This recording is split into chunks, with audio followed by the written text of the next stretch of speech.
तारा संस्थान द्वारा आयोजित माँ द्रौपदी देवी आनंद वृद्धाश्रम के स्थापना दिवस के अवसर पर मंच पर उपस्थित सभी महानुभाव, प्रमुख रूप से नारायण सेवा संस्थान के संस्थापक और प्रबंध न्यासी डॉक्टर कैलाश मानव जी, समाज सेवी श्री एस.सी. अग्रवाल जी, समाज सेविका श्रीमती कमला देवी अग्रवाल जी, समाज सेवी श्री सत्यभूषण जैन जी और उनकी धर्मपत्नी श्रीमती सुषमा जैन जी, तारा संस्थान की संस्थापक अध्यक्ष श्रीमती कल्पना गोयल जी, तारा संस्थान के सचिव श्री दीपेश मित्तल जी और इस सभागार में उपस्थित सभी सम्मानित देवी और सज्जनों। कल्पना गोयल जी एक प्रस्तावना जब रख रही थी, मैं आज मेरी उनसे भेंट दूसरी बार हो रही है, आज वो थोड़ा भावुक हुई है। और भावुक इंसान वही होता है जिसमें कि संवेदना होती है। संवेदना इंसान के प्रति, इंसान के दुखों के प्रति, और सही मायने में बिना संवेदना के मुझे लगता है किसी भी इंसान का जीवन सार्थक नहीं। कल्पना जी, आप जिस काम में लगी हैं, मुझे लगता है कि शायद समाज में ऐसी हमारे बहुत सी बहनें भाई यदि आगे आते हैं तो मुझे लगता है कि समाज में जो पारिवारिक भिन्नताओं के रहते हुए बहुत सारे परिवार, और संयोग से मैं इसकी बात इसलिए कर रहा हूँ क्योंकि मैं आज कुछ वृद्ध बहनों से मिला, कुछ पुरुषों से मिला। उनकी अपनी अपने घर की कहानियाँ हैं, सभी की कहानियाँ हैं, और मैं सोचता हूँ कि वो यहाँ आकर के कहानियाँ बताती हैं, लेकिन कहानियाँ तो आपकी हर किसी की इंसान की है। आप जितने लोग यहाँ बैठे हुए हैं, हर किसी की एक अपनी कहानी है, अलग कहानी है। परिवार के लोगों से जुड़ी हुई कहानी है, पड़ोसियों के साथ जुड़ी हुई कहानियाँ हैं, मित्रों के साथ जिनके साथ वैमनस्यता हो जाती है उनके साथ, और इस छोटी सी जिंदगी में आपका जीवन व्यतीत हो जाता है। इसी कहानियों में किसी की कहानी आप सुनाते रहते हो और किसी की कहानी सुनते हो।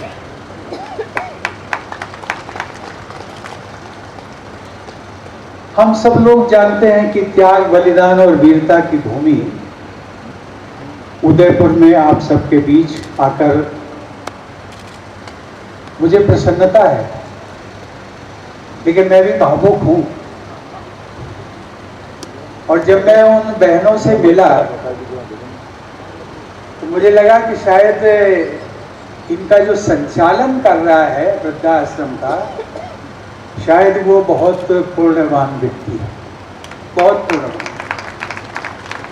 ये सेवा का अवसर, हम लोग जानते हैं कि कुछ कहीं पारिवारिक घटनाएं होती हैं, कहीं कुछ होता है, शारीरिक असमर्थताएं होती हैं, और हम लोग लगता है कि नहीं, जो जिंदगी हम जीना चाहते थे वो नहीं जी पा रहे। लेकिन एक ऐसी सार्थक जीवन जीने का परमात्मा हर किसी की एक रास्ता देता है। सही मायने में उदयपुर में बहुत पहले, लगभग 15 वर्ष पहले जब मैं सांसद हुआ करता था तो कई बार आता था, और इसीलिए जब इस बार आया तो मुझे बताया गया, विशेषता बताई, ये फोर्ट है, ये लेक व्यू रेस्टोरेंट है, ये इनका है, ये उनका है, आप कहाँ कहाँ चलोगे। तो मैंने ये कहा कि मैं इन सभी जगह हो आया। अब मैं तो उन लोगों से मिलना चाहता हूं जो नई पीढ़ी है, सही मायने में जिन लोगों ने उदयपुर की इस भूमि को जिन्होंने सिंचित किया है अपने विनम्रता से, अपने त्याग से, अपने बलिदान से, मैं उन लोगों के बीच जरूर जाना चाहता हूँ। और आज जब मैं आप सबके बीच में आया, ये समय की पाबंदियाँ होती हैं, एक हमारी ओर से भी जारी हुआ ऑफिस से 1 घंटा कार्यक्रम, मैं भी मानता हूँ कभी कभी, लेकिन आप चिंता मत करिए, मुझे चिंता नहीं है। राजस्थान और मेवाड़ को सूरवीरों और दानवीरों की धरती कहा है। यहाँ के लोग अपनी मातृभूमि, धर्म और संस्कृति की रक्षा के लिए बड़े से बड़ा बलिदान करने से भी कभी पीछे नहीं है।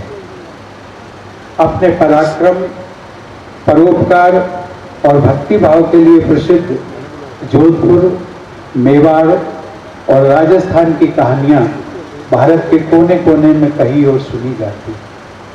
और ये प्रेरणादायी कहानी, वो चाहे देश का कोई भी कोना हो, आपको राजस्थान के पराक्रम और वीरता की कहानियां जरूर मिलेगी।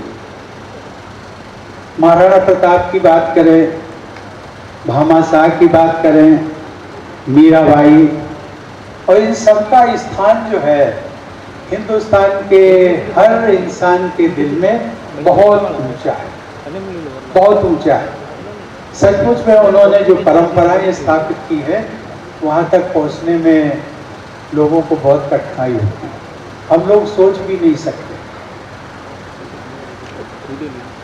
मैं देखता हूँ कि मानव जीवन की श्रेष्ठतम परंपराएं इन 3 महापुरुषों जिनका मैंने नाम लिया है, महाराणा प्रताप, भामाशाह और मीराबाई, ये मानव जीवन की श्रेष्ठतम परंपराओं के संवाहक रहे और हर किसी की अपनी एक अलग विशेषता है। यदि हम महाराणा प्रताप जी की बात करें तो उन्होंने अपनी प्रजा की सुरक्षा, धर्म व संस्कृति की रक्षा, अपने देश की एकता व अखंडता को बचाए रखने वाला, जिनको हम एक महान योद्धा कहते हैं, जिन्होंने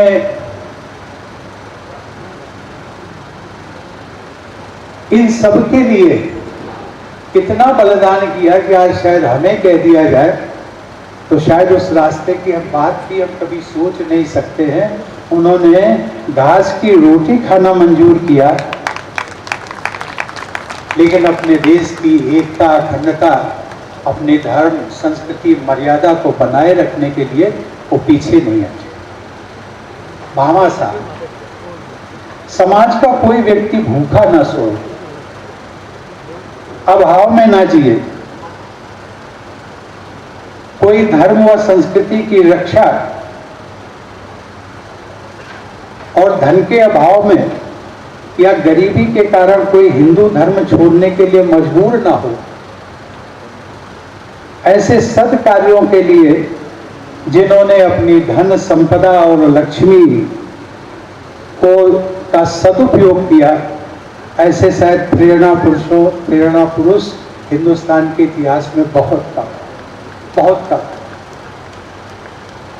मीराबाई का, उनकी भक्ति परंपरा, उनको मैं कहता हूं कि भक्ति परंपरा कि वो एक उच्च कोटि की साधिका थी, साधिका, और ऐसी साधिका जिसको श्रद्धा और विश्वास ईश्वर पर, अपने इष्ट देव पर, अपने कृष्ण पर ऐसी श्रद्धा कि जिसने जहर पीना स्वीकार कर लिया और उसको इतना विश्वास था कि ये मरेंगे तो कृष्ण के लिए मरेंगे और जिएंगे तो कृष्ण।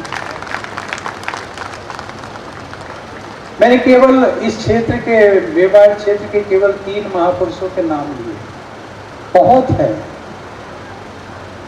लेकिन मैं इन सबको बार बार प्रणाम करता हूं, नमन करता हूं।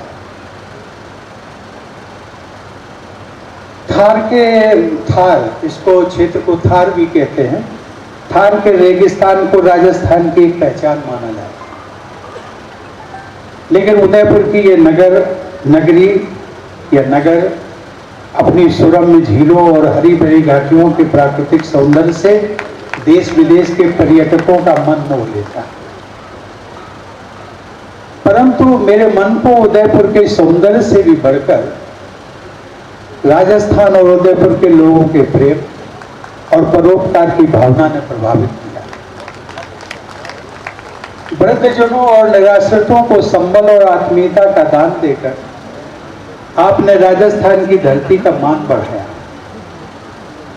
भामाशाह, जिनका मैंने नाम का उल्लेख किया, सही मायने में उनके जो उच्च हमारे संसाधनों के लोग हैं, आपके इस क्षेत्र के, उदयपुर के क्षेत्र के, मेवाड़ के क्षेत्र के, उन्होंने भामाशाह के कुछ आदर्शों को साकार रूप दिया। और वो साकार रूप चाहे वो तारा संस्थान हो या चाहे वो नारायण सेवा संस्थान, इनसे जुड़े हुए लोग ये उदाहरण है, प्रेरणा है।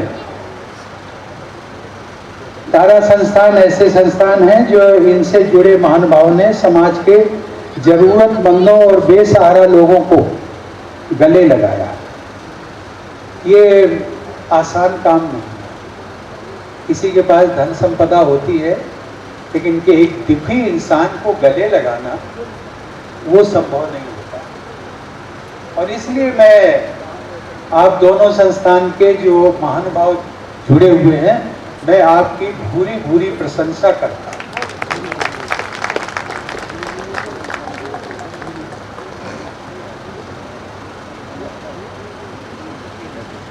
उदयपुर का एक, जिसकी मैंने बात की, तारा संस्थान आपकी करुणा, दयालुता और मानव प्रेम जीवन उदाहरण है। मैं इस पुण्य कार्य के लिए आप सभी को बहुत बहुत बधाई देता हूं। देवी और सज्जनों, भारत की युवा चेतना के अमर प्रतीक स्वामी विवेकानंद कहा करते थे कि दरिद्र नारायण की सेवा ही सच्ची ईश्वर सेवा है। स्वयं सन्यासी होते हुए भी वो गृहस्थ धर्म को श्रेष्ठ मानते थे। वो कहते थे कि माता पिता को ईश्वर का साक्षात प्रतिनिधि जानकर गृहस्थ को सदैव और सभी प्रकार से उन्हें प्रसन्न रखना चाहिए। कभी कभी ऐसा प्रतीत होता है कि हमारा समाज हमारे पूर्वजों द्वारा दिखाए गए इस मार्ग से थोड़ा हट रहा है, परंतु ये पूरा सच भी नहीं है। हमारा समाज अभी भी अपनी परंपरा को पूरी सेवा भावना से आगे बढ़ा रहा है। इस सत्य के कुछ उदाहरण आपके बीच भी उपस्थित होंगे। आपको उन्हें पहचानना है और उनके कार्यों की सराहना करने के साथ साथ उनका हाथ भी बटाना है। मुझे बहुत प्रसन्नता है कि तारा संस्थान का मार्गदर्शन करने वाले ऐसी ही एक सेवाव्रती जो आज हमारे बीच में बैठे हुए हैं, डॉक्टर कैलाश मानव। वे नारायण सेवा संस्थान उदयपुर के संस्थापक और प्रबंध न्यासी थे। डॉक्टर कैलाश मानव दिव्यांगजनों के जीवन को सुगम बनाने, वंचितों को निःशुल्क शिक्षा प्रदान करने और लोगों को भोजन प्रदान करने का सराहनीय काम कर रहे हैं।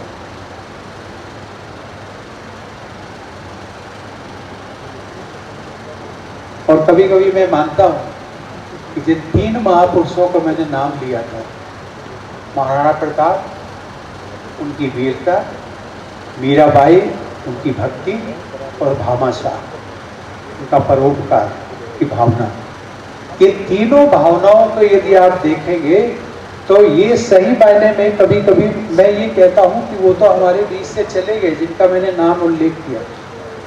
शायद किसी को 200 वर्ष हुए, शायद किसी को 500, किसी को 1 सदी से ज्यादा, लेकिन आखिर वो पैदा तो इसी क्षेत्र में हुए, जिसको कि हम भारतीय संस्कृति जो हमारी कहती है जीवन और मरण का, जो हमारी संस्कृति है, जो परंपरा है, उसको तो हम सब मानते हैं। और उस के अनुसार यदि वो पैदा हुए होंगे तो हम मान करके चलते हैं कि ऐसा सद कार्य करने वाले ये उन्हीं के वंशज ही हो सकते हैं। उनमें आप लोग भी शामिल हैं, ऐसा नहीं कि जो संस्थान से जुड़े मैं उन्हीं की बात कर रहा हूँ। ये एक जो मोटिवेशन है अच्छे काम के लिए, आप करके देखिए। खुद एक कदम बढ़िए, लोगों को मोटिवेट करिए, और मुझे लगता है समाज में ऐसे लोग मिलेंगे आपको जो आपसे 10 कदम आगे बढ़े। देखो, वो एक अवसर की तलाश में रहते हैं कि कोई इंसान हमें मिले तो जो ये कहे कि भाई जिस रास्ते पर चल रहे हो उस रास्ते से हटकर के भी एक और रास्ता है। और मैं कभी कभी कहता हूँ, मुझे पता नहीं कि आप लोगों में से कितने लोगों ने इनके वृद्धाश्रम को देखा हो, लेकिन जाइए। और मेरी अपनी मान्यता है कि यदि कहीं आप कभी जाने वाले हों कि आज तो मुझे मंदिर जाना है, आज मुझे मस्जिद जाना है, गुरुद्वारा जाना है, गिरजाघर जाना है, तो यदि आप उसका पोस्टपोन भी कर देंगे तो मुझे लगता है कि ये ज़्यादा पूर्ण का है, ये ज़्यादा पूर्ण है।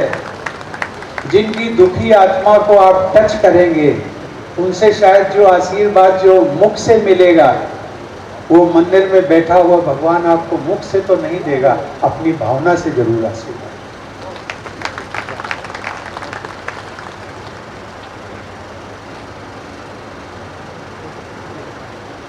इसी क्रम में तारा संस्थान की संस्थापिका और अध्यक्षा श्रीमती कल्पना गोयल और तारा संस्थान के सीईओ तथा संस्थापक श्री दीपेश मित्तल का भी मैं साधुवाद करता हूं। सैकड़ों वृद्ध जनों के एकाकी और बेसहारा जीवन को सानिध्य और सहारा प्रदान करके उन्होंने एक प्रशंसनीय उदाहरण प्रस्तुत किया। ऐसे महानुभावों के कार्यों से परिचित कराने के लिए और आनंद वृद्धाश्रम के 13वें वार्षिकोत्सव पर आप सभी से मिलने का अवसर भी उन्होंने उपलब्ध कराया। और उसमें दिल्ली से जो हमारे साथ में आए हैं श्री सत्यभूषण जी, वो भी एक प्रसिद्ध समाज सेवी हैं, मैं इन सबको धन्यवाद देता हूँ।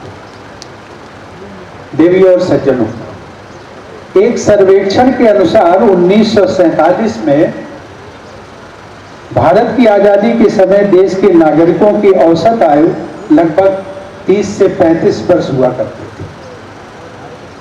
लेकिन धीरे धीरे जब भारत में चिकित्सा सुविधाएं और स्वास्थ्य सेवाओं में बढ़ोतरी हुई तो जीवन प्रत्याशा बढ़कर अब लगभग 70 से 75 वर्ष हो गई।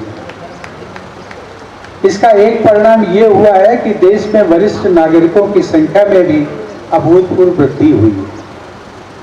दुनिया के अधिकांश देशों में भी ऐसी ही स्थिति बनी है। दूसरी ओर हमारे युवाओं को रोजगार के लिए, आर्थिक विकास का लाभ लेने के लिए और बेहतर सुख सुविधाओं की तलाश में अपने घर परिवार से दूर जाना भी पड़ता है। इसे विडंबना ही कहा जाएगा कि भौतिक सुख सुविधाएं और आर्थिक समृद्धि जैसे जैसे बढ़ रही हैं, वैसे वैसे हमारी युवा पीढ़ी का, चाहे अनजाने, अपने माता पिता और बुजुर्गों से अलगाव भी बढ़ रहा है।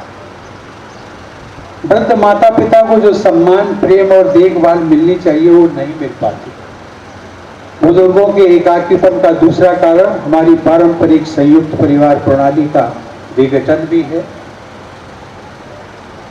अब हर इंसान की जरूरतें ज़्यादा बढ़ रही हैं, महत्वाकांक्षी हो रहा है।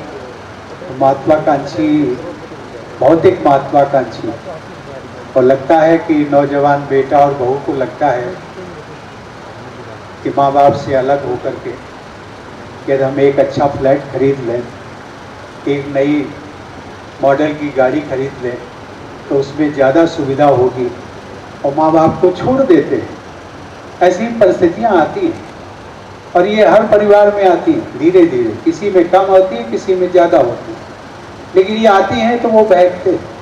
ये क्या है? ये भौतिक सुविधाओं के प्रति आपका जो बढ़ता हुआ लगाव है, उस पर कहीं न कहीं आपको रोक लगानी पड़ेगी, आपको संतुष्टि करनी पड़ेगी। अब परिवार का दायरा बहुत सीमित हो रहा है, इसलिए जब विपत्ति या बीमारी आती है तब सहारा देने के लिए कोई अपना उपलब्ध नहीं होता। हालांकि इसमें हर मामले में हमारे युवाओं के ही दोष भी नहीं होते। परिस्थितियां ही ऐसी बन जाती हैं। आधुनिकता और भौतिकता की भावना और सामाजिक मूल्यों में बदलाव भी इसका एक कारण है। अब लोग आत्मनिर्भरता और प्राइवेसी पर अत्यधिक बल देने लगे, जिसके कारण लोग एक दूसरे का ध्यान रखने और भावनात्मक सहारा देने की सामाजिक जिम्मेदारी निभाने के लिए आगे नहीं आते। इसलिए अब समय आ गया है कि हम इन समस्याओं का समाधान खोजें। समाधान की तलाश सबसे पहले हमें अपने भीतर से आरंभ करनी होगी। भारत जैसी समृद्ध सांस्कृतिक परंपरा वाला देश अपनी बुजुर्ग आबादी को बूढ़ा नहीं बल्कि वयोश्रेष्ठ मानता है। वयोश्रेष्ठ हमारे बुजुर्ग परिवार और समाज के लिए बोझ नहीं बल्कि वो एक एसेट है, संपत्ति है। उनके पास जीवन के अनमोल अनुभवों का खजाना है। बुजुर्गों का होना परिवार में एक आश्वासन है। और इस संदर्भ में एक भारत के ही एक कई वर्षों पहले जब मैं एक साझा करना चाहता हूँ उदाहरण, जिसमें कि वयोवृद्ध की कितनी उपयोगिता होती है। हम सब लोग जानते हैं कि लगभग 500 वर्ष पहले भी मान के चलिए कबीले हुआ करते थे। हम लोग तो अभी सभ्यता के दौर से आ रहे, धीरे धीरे गुजर रहे। देखो उस समय कबीले हुआ करते थे, ट्राइबल्स जिनको कहते, राजस्थान में ज्यादा होती और उनकी एक कहानी आती प्रेरणादायी। एक कबीला साधन संपन्न और एक दूसरा कबीला गरीब, लेकिन गरीब कबीले के सरदार जो था उसकी एक पुत्री थी, बड़ी सुंदर पुत्री। और ये जो एक साधन संपन्न कबीला था उसका जो सरदार का बेटा था वो इतना सुंदर तो नहीं था, बलवान था। देखो वो दोनों कभी कभी आपस में मिलते थे तो उनको लगा कि नहीं हम एक दूसरे से शादी करना चाहिए। और शादी करने के लिए साधन संपन्न परिवार का जो कबीला था, सरदार था, वो कहता था ये गरीब कबीले की बेटी से हम कैसे शादी करें। और उधर गरीब परिवार का जो कबीला था उसका सरदार कहता था कि भाई मेरी बेटी तो इतनी सुंदर है, उसको तो राजकुमार मिलेगा, ये हमें धन दौलत नहीं देखनी, ये तुम्हारा राजकुमार इतना सुंदर भी नहीं। और उसमें लेकिन जो साधन संपन्न था उसके पीछे बहुत जमात थी, उसको बाहुबली कहते। और उन्होंने कहा कि नहीं हम जबरदस्ती करेंगे। अब स्वाभाविक है, जबरदस्ती का मतलब है कि युद्ध हो। युद्ध को दोनों कबीलों के सरदारों ने टाला और उन्होंने, लेकिन जो लड़की वाला जो कबीले का सरदार था उसने एक शर्त रखी, आप बारात लेकर आएंगे, संख्या बारातियों की 100 होगी और उसके साथ में आपकी बारात में सभी नौजवान होंगे, कोई वयोवृद्ध नहीं होगा। ये उन्होंने शर्त लगाई। और यहाँ तक कि जो कबीले का सरदार है उसको भी कहा आप भी नहीं होंगे क्योंकि आप भी वयोवृद्ध, जो राजकुमार का पिता था। अंततः गत्वा तैयार हुए। कबीले का सरदार जो था वो बारात लेके पहुंचा, 100 नौजवान। स्वाभाविक है गरीब जो कबीला था उसके लोगों ने उनकी आवभगत की। और जो रात्रि का भोजन होता है उस रात्रि के भोजन के लिए उन्होंने क्या कहा, क्योंकि पहले तो मांसाहारी हुआ करते थे ज़्यादातर, तो उन्होंने 100 बकरे ला करके खड़े कर दिए। और उन्होंने कहा कि आप बारात के 100 लोग हो ना, एक एक बकरा हम आपको देते हैं, आप इनको पकाइए और भोजन करिए। और वो कहकर चले। अब इतने में जो जिसके पास भी बकरा पकड़ा दिया वो कहने लगे तो एक बकरे को हम कैसे खा सकते, और ये भी सर नहीं कि समाप्त करना है, ये भी नहीं कि छोड़ देना है। अब बड़ी प्रॉब्लम। और वो दो इसी मंथन में लगे रहे। लेकिन ये जो वयोवृद्ध की बात कर रहे हैं ना, उन लोगों ने जो संपन्न साधन संपन्न कबीले का सरदार था उसने कहा कि एक वयोवृद्ध को छुपा करके आप ले जाइए। और वो ले गए। अपने संदूक में किसी तरीके से छुपा के ले गया।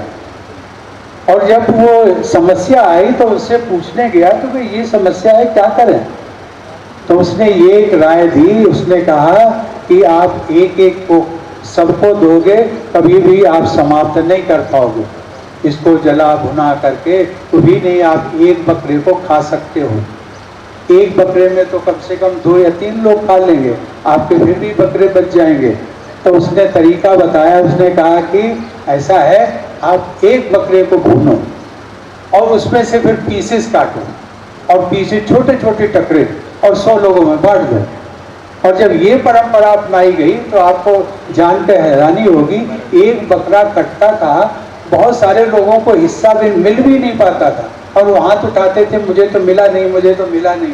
अब इस तरीके से 100 बकरे जो थे थोड़ी देर में, 1 घंटे में जो है उनका स्वाहा हो गया। ये जो मैंने एक उदाहरण है केवल, ये वृद्ध जिसकी मैंने कहा है उनके पास अनुभवों का खजाना होता है, और ये खजाना यदि नहीं होता तो आप समझ सकते हैं कि वो बारात वापस आती। ये लेकिन अभी जो नौजवान पीढ़ी है वो समझ नहीं पा रही है, लेकिन वो भी जब 15 साल 20 साल 30 साल बाद जब वो भी उसी श्रेणी में आते हैं तो वो सोचते हैं भाई मेरे पास तो बहुत कुछ अनुभव है। देवी और सज्जनों, हमारी परंपरा में कहा भी गया है कि अपने से बड़ों के प्रति विनम्रता, सम्मान और सेवा का भाव रखने वालों की आयु, विद्या, कीर्ति और बल में बढ़ोतरी होती है। हमारे बुजुर्ग हमारे सुख को बढ़ाने वाले और दुख को बांटने वाले। मनुष्य की सुंदरता जिन सद्गुणों में प्रकट होती है उनमें परोपकार का स्थान सबसे ऊंचा होता है। अपने लाभ हानि की चिंता छोड़कर दूसरों की भलाई के लिए काम करना मनुष्यता की कसौटी है। परोपकार हमारा सबसे बड़ा पुण्य है और दूसरों को कष्ट देना सबसे बड़ा पाप। परहित सरस धर्म निभाई, पर पीड़ा सम नहीं अजमाई। सज्जन उसी को कहा जाता है जो दूसरों की भलाई के लिए आगे आता है। सज्जनों का जन्म ही परोपकार के लिए होता है। हमारी प्रकृति भी हमें परोपकार का पाठ पढ़ाती है। प्रकृति हमें जीवन देती है, जीवन यापन के साधन देती है और स्वयं कष्ट सहकर भी दूसरे की सहायता करना सिखाती है। आज तारा संस्थान में आकर सेवा और परोपकार का जो संगम मैंने अपनी आंखों से देखा, उससे मुझे संतोष का अनुभव हुआ। मेवाड़ और राजस्थान के भामाशाहों और दानवीरों के योगदान से संचालित आनंद वृंदा आश्रम जैसी संस्थाएं समाज के समक्ष एक उदाहरण प्रस्तुत करती हैं कि अपनी धरती से, देश से, समाज से और परिवार से हम लोग जीवन भर लेते ही लेते, हमें उनके लिए वापस भी करना है। आज जहाँ पर भी हम पहुँचे हैं, जो भी हैं, यदि आप अपने जीवन को थोड़ा सा पीछे देखेंगे तो आप अभी तक लेते ही लेते आए। माँ बाप से लिया, परिवार से लिया, रिश्तेदारों से लिया, जहाँ नौकरी की वहाँ मालिक से लिया, लेते लेते अभी तक भी लेने की भावना में कमी नहीं आई। कुछ देना भी सीखो, और जब देना सीखोगे तो जो लेते रहे हो उसका जो सुख है वो देने से आपको कहीं देने वाला सुख जो है वो ज्यादा। अंग्रेजी में इसको एक शब्द कहा है, give back to the society. समाज को देना है। किस माध्यम से देना है, कैसे देना है, वो आप पर निर्भर है। अपने बुजुर्ग साथियों से भी मेरा एक आग्रह है,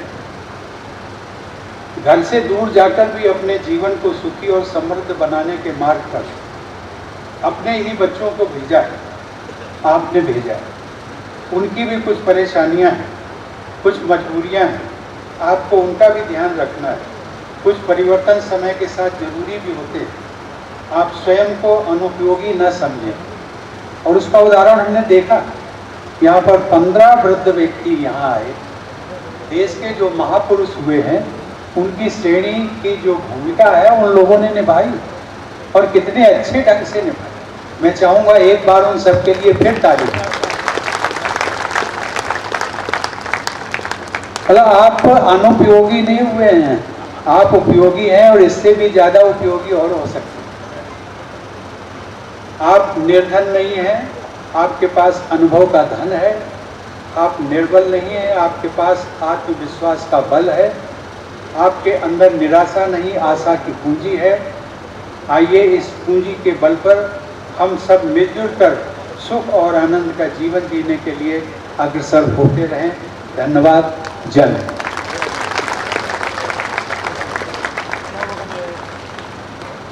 बहुत बहुत धन्यवाद। अंत में कुछ बच्चों की एक भूमिका थी, छोटे बच्चों की, और हमें बताया गया कि जो विधवा आश्रम है उनके बच्चे,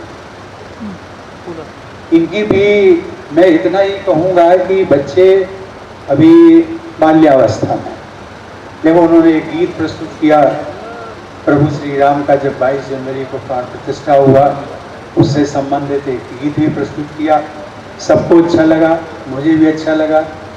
और लेकिन इन बच्चों को यदि अवसर चाहिए, they need an opportunity to be exposed. और जितना इनका एक्सपोजर होगा, आज ये बच्चे शर्मा रहे थे, लेकिन इनको कभी कभी मौका मित्तर जी आप दीजिए और अच्छे मंचों पर दीजिए। आप देखेंगे जो एक बच्ची थी जिसने कि किसका था, भूखड़ी के सबरी माता का जी भूमिका निभाई थी, बहुत अच्छी थी। उसको देखिए, वो जब आते हैं प्रभु राम और सीता उनके साथ में, वो खुद भावुक होती है, उनकी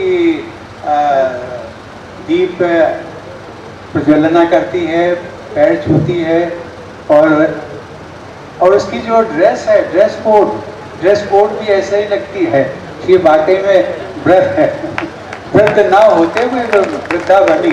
और मैं चाहूँगा कि जो इसने भूमिका निभाई है, वो आज कार्यक्रम संयोग से कार्यक्रम भी जो है वो वृद्धावस्था का ही हम कार्यक्रम भी कर रहे हैं। इसलिए आपके जीवन में खुशियाँ ही खुशियाँ हों, ऐसी मेरी प्रभु राम से भी प्रार्थना। धन्यवाद।